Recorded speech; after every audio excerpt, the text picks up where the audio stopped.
Did you ever make a choice that you really regret, and no matter how much you try to get over it, it still kind of nags at you? Well, I'm Hannah Mason, and in today's Spark, we're going to be exploring choosing perspective over regret.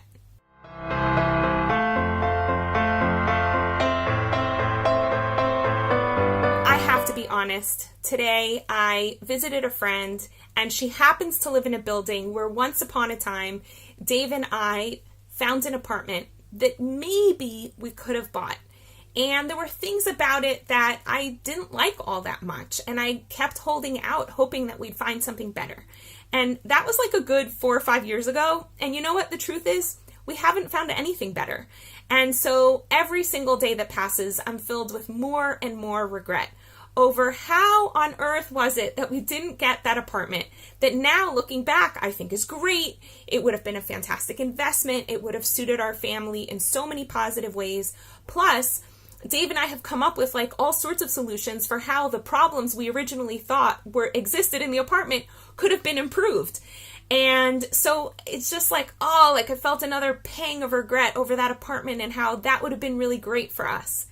Now, the challenge that I face with regret is that when I'm regretting something, I'm totally focused on what I believe the outcome of that choice would have been, as though I really could have any clue how history would have unfolded.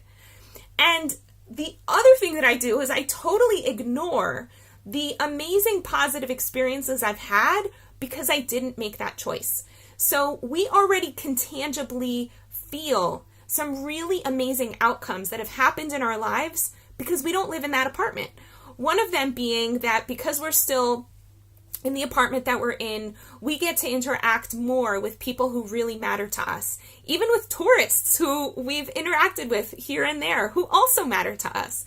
Another thing is that all of the financial challenges and questions that apartment brought up for us led Dave to be inspired to write a book on financial independence, which he's now handed over to me to make it all juicy, and because it's a romance and we want to make it really fun. And so I'm really making the romance really juicy, and I'm so looking forward to a few months from now sharing this book with all of you guys.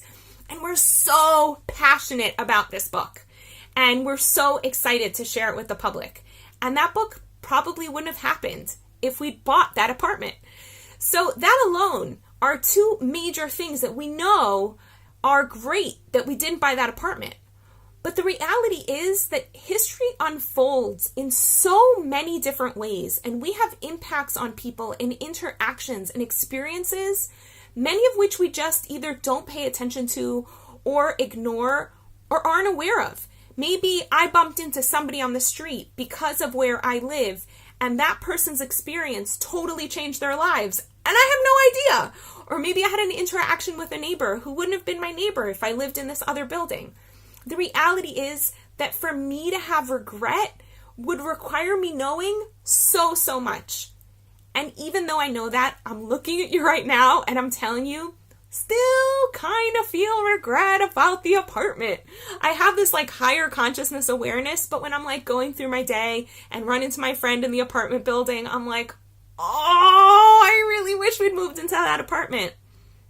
And so I keep hitting a wall against this thing. And I was talking about this with Dave on our way home from the synagogue. And just this moment, like I finally got a realization that the thing that makes regret so problematic is our lack of perspective, as I was just describing. That lack of perspective makes it difficult for us to hold the paradox of pain and amazing celebration at the same time. And this is something that the Jewish people here in the land of Israel have managed to manifest in the most beautiful way. Because last night, we were at a ceremony honoring the thousands of people who have died in order for us to even have a state, or in the name of the state, or in the name of the Jewish people, because they've been killed by terrorists just because they're Jewish. And at the same time, tonight, we were having this crazy, awesome, beautiful, festive, dancing celebration of our independence. And we put these two holidays together in order to hold, on the one hand, the pangs of sadness and perhaps regret over all of those lives that were lost, but a deep awareness that our independence and our very existence here in the land of Israel is intertwined with the loss of these people. They weren't lost to us for nothing. They died in order for something really beautiful to happen. They're like seeds that we planted in the ground that died and shriveled up, but then a beautiful tree came forth. The beautiful tree is our people being here in the land of Israel.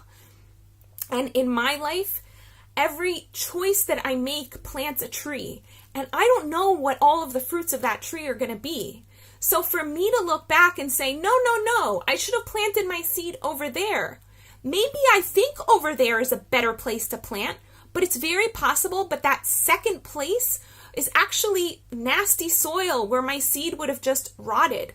Or maybe it would have produced a tree with totally different fruit that maybe just don't taste as good. Or maybe it would have been a really incredible tree. But it's not my tree. My tree is the life I'm living right now. My fruit is what I experience in my day-to-day life right now. And I don't have any power to change the past over there. I have power in this present moment. And right now, as I'm looking at you, in this present moment, I'm tremendously grateful to have the safety in my homeland, in where my indigenous people have managed to miraculously, after 2,000 years of praying all day long, every day, to come home, to be able to say to you, Happy Independence Day.